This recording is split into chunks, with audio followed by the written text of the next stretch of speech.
नमस्कार मंडळी, आपली नाती चॅनलवर तुमचं मनापासून स्वागत आहे.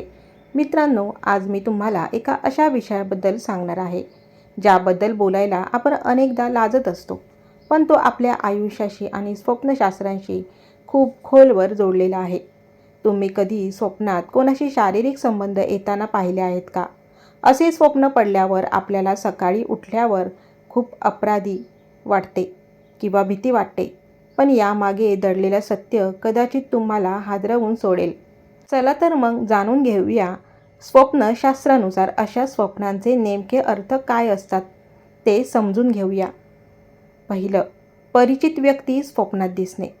कधीकधी आपण अशा व्यक्तीला स्वप्नात पाहतो ज्याचा आपल्या खऱ्या आयुष्यात तसा काहीच संबंध नसतो. स्वप्नशास्त्र सांगते की हे तुमच्या चरित्राचे दोष नसून ते ऋणानुबंधनाचा खेळ आहे. मागील जन्मातील काही अपूर्ण राहिलेली देणीघेणी किंवा कर्म जेव्हा या जन्मात उरतात तेव्हा आपल्या सूक्ष्म शरीराला त्या ऊर्जा भेटतात.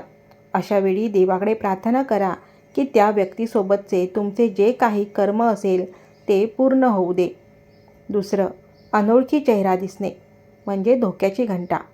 जर स्वप्नात असा चेहरा दिसत असेल जो तुम्ही कधीच पाहिला नाही, तर हे सावध होण्याचे लक्षण आहे.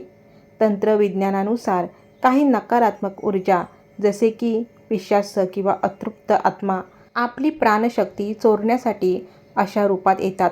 जर असे स्वप्न पडल्यावर तुम्हाला सकाळी खूप थकवा, पाठदुखी किंवा अस्वस्थता जाणवत असेल तर समजून जा की तुमची ऊर्जा कोणीतरी शोषून घेत आहे. यामुळे घरात दरिद्रता आणि आजारपण येऊ शकतात. तिसरं, पती किंवा पत्नीला स्वप्नात पाहणे. जर तुम्ही तुमच्या जोडीदाराला अशा स्थितीत स्वप्नात पाहत असाल तर हे अतिशय शुभ मानले जाते. याचा अर्थ असा की तुमची दोन्ही मने आणि आत्मे एकमेकांशी पूर्णपणे जोडले गेले आहेत. येणाऱ्या काळात तुमच्या घरात लक्ष्मीचे आगमन, अडकलेली कामे पूर्ण होणे किंवा सतती सुख मिळण्याचे हे संकेत आहेत. चौथं, अलौकिक शक्ती किंवा किन्नर दिसणे. मित्रांनो, स्वप्नात किन्नर दिसणे हे अचानक धनलाभाचे प्रतीक मानले जाते. शास्त्रानुसार किन्नर हे बुधग्रहाचे प्रतीक आहेत. त्यामुळे तुमची आर्थिक तंगी लवकरच दूर होणार आहे असा याचा अर्थ होतो. मित्रांनो, बचावासाठी काही महत्त्वाचे नियम. जर तुम्हाला अशी भीतीदायक स्वप्ने वारंवार पडत असेल तर या 3 गोष्टी नक्की करा.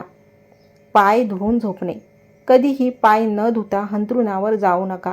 रात्री पाय धुण्याने शरीरातील नकारात्मक ऊर्जा जमिनीकडे निघून जाते. दिशेचे भान. कधीही दक्षिण दिशेला पाय करून झोपू नका. तसेच झोपताना अंगावर कपडे असणे आवश्यक आहे, कारण उघडे शरीर नकारात्मक ऊर्जांना लवकर आकर्षित करते. मिठाच्या पाण्याचा तांब्या. रात्री झोपताना तांब्याच्या लोट्यात थोडे पाणी आणि चिमूटभर सदैव मीठ घालून ते आपल्या उशाशी ठेवा. हे पाणी रात्रभर नकारात्मकता शोषून घेते. सकाळी हे पाणी घराबाहेर किंवा झाडाला टाकून द्या. मित्रांनो, स्वप्ने ही केवळ आपल्या मनाचा कचरा नसून ती आपल्याला काहीतरी सांगण्याचा प्रयत्न करत असतात. अशाच गूढ गोष्टी जाणून घेण्यासाठी आपली नातीला नक्की फॉलो करा. धन्यवाद.